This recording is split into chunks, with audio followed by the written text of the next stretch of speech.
Hey, Katie, I don't know if you listen to these things or not, but if you don't listen to this one, I don't blame you at all. Actually, I don't blame you on any of them. But this has been a really hard devotion for me to put together because, well, I don't know why. I don't know what the because is. Maybe the Lord doesn't want me to do it. I'm not sure.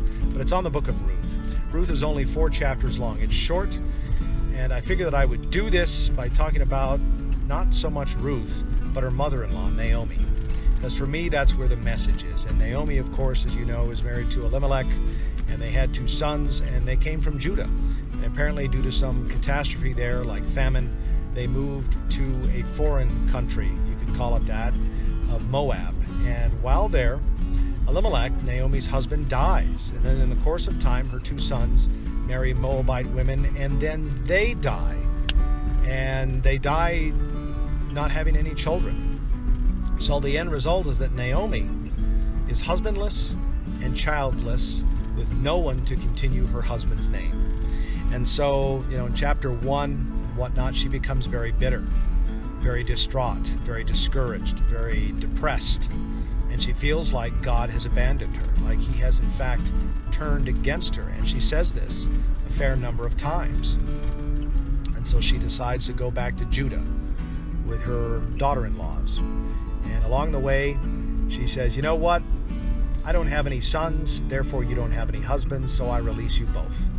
But Ruth will not leave her. And this, of course, is where Ruth utters the famous statement, where you go, I'll go, your people will be people, and your God, and this is key, your God will be my God. And so to that end, they both go back to Judah, and Ruth begins to glean in the field of a rich farmer. And gleaning is basically just the act of picking up what's left after the field's already been harvested.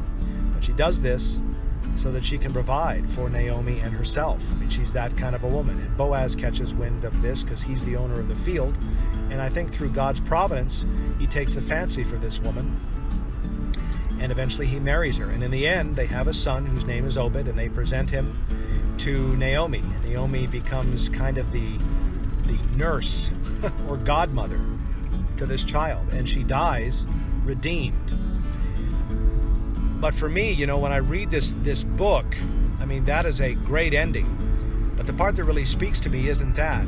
It's the beginning. When Naomi loses her husband and then is hit again with a double and triple whammy when she loses both her sons. I mean, her grief during that time must have been horrific. So it's understandable to me why she would think that God had abandoned her. But we know now, because we've read the account, that indeed wasn't the case. I mean, Naomi was wrong. God had not abandoned her. That's why he gave her Ruth to take care of her and watch over her. And God had not abandoned her.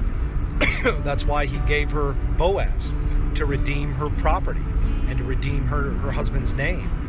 God had not abandoned her. That's why he gave her Obed, the son of Boaz and Ruth, as a sign that he was with her. And I think it's the same with us. We go through some horrific times in our own lives, some caused by us, some not, I understand. And we get to thinking, like Naomi, that God has abandoned us. But again, nothing could be further from the truth, because God has given us a sign that even Naomi didn't have, and that is Jesus Christ. God loves man so much that he gave his son.